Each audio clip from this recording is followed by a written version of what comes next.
This is Twit. Well, Microsoft announced Office for iPad yesterday, including Word, Excel, and PowerPoint.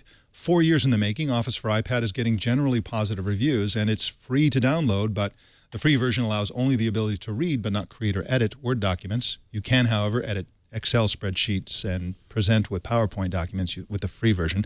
Unlocking full functionality requires an Office 365 subscription, which starts at about $100 a year for the Home Premium Edition. Mark Hackman is a senior editor for PC World, and he's joining us here today to tell us about his review of this product. Welcome, Mark. Hi. So are you impressed by Office for iPad, and would you recommend it? I would, actually. I mean, I think there's a couple of caveats that we have to sort of get out of the way up front. If you're a business user and you already own Office 365, then I think it's a no-brainer. Just go ahead and download it, tie it into your Office 365 subscription.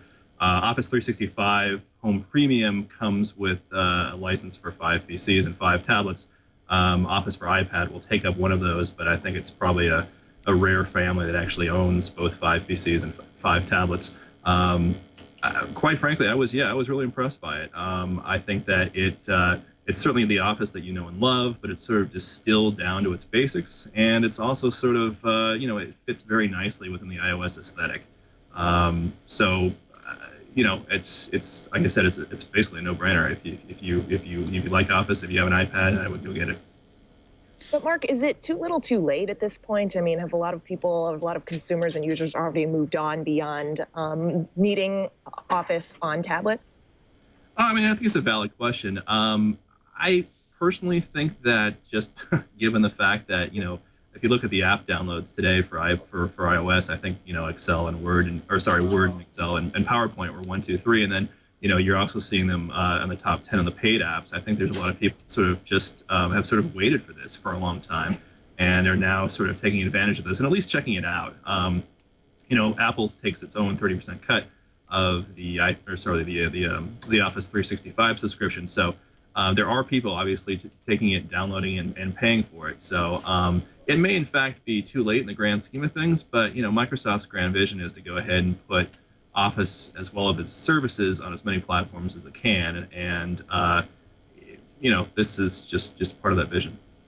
Now, Mark, what are some of the best and worst features, if you can just, whatever jumps out at you, just so people can get a sense of how this might be different from other offerings on iOS?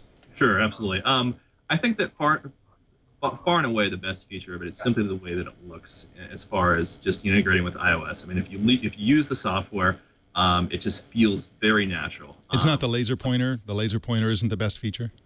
No, actually, I don't think that the laser pointer is the best feature. I think, frankly, just using it, just tapping and highlighting words, seeing the way that text sort of reflows. The thing of it is you actually mentioned the laser pointer. I mean, that's one of the, in some ways, that's actually one of the weak points about it, because, when you're presenting a document, you're sort of used to taking a presentation and sort of looking at your speaker notes, and then, showing the PowerPoint presentation to the viewer. And, if you're actually presenting it on the iPad, it's sort of a one, you can either present or you can look at your speaker notes. I mean, you'd have to sort of, use a phone or a PC to sort of just, to get that functionality. But, you tap in a word, it highlights it, things flow around it. The templates, which you're showing right now, are an excellent capability. I think that one of the weak points right now is, frankly, there's this lack of printing. There is no capability, there's no option to print within Office for iPad, which is, it's sort of embarrassing given the fact that, you're an Office user, you want to print. You may not print all the time, but it's a capability you'd like to at least have. I work for iOS offers that feature. Microsoft said that they're sort of taking a very Google-like approach, and so they're going to be, iterating very quickly. They're going to be adding new features. They've added new features to Office 365 almost on a weekly basis. I would expect that printing will be added fairly soon, but for right now, it's not there, and it's embarrassing. It's like the iPhone shipping without cut and paste. Now, you had hinted at one important fact, which is that this isn't a suite exactly. You download each app at a time, and of course, I believe Outlook is already available on the App Store and has been, and that's separately. So that's the other part of the suite that you would find elsewhere as a suite, but here they're individual apps that you can essentially pay for as a suite, as I understand it. Now, if you don't have an Office 365 subscription and you want to just try this out and see how it goes, what can you do exactly with this if you don't pay for it?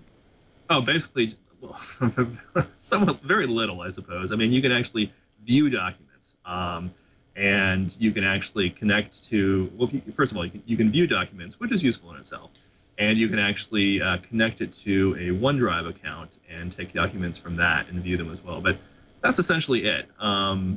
It's a freemium model, which means that it's basically trying to entice users to download it and then have them pay up for an Office 365 subscription. I mean, it has some decent capabilities by itself, but if you're looking at strictly free versus free, iWork actually is the better solution. Now, just very quickly, do you think this is better than the Surface version, the one that you would use on a Surface tablet? Yeah, I would actually, and I would really hope that next week at Build, for example, Satya Nadella, Microsoft's CEO, implied that we're going to hear a little bit more about touch-based Office for the Surface and for other tablets as well, possibly Android. And I would really hope actually that they sort of take this model and use this as the aesthetic, as this template going forward. Because while I'm impressed by the Office suite, Office for iPad itself. Office 2013 still has a legacy of just confusing menus, icons sort of scattered all over the place, and I think that if tablets are the way of the future, then this is going to be sort of the vanguard for a new generation of Office. Well, Mark, I want to thank you for joining us and telling us about Office for iPad. Thanks for taking the time. You can find Mark at PCWorld.com and also on Twitter at Mark Hackman. His last name is spelled Hachman.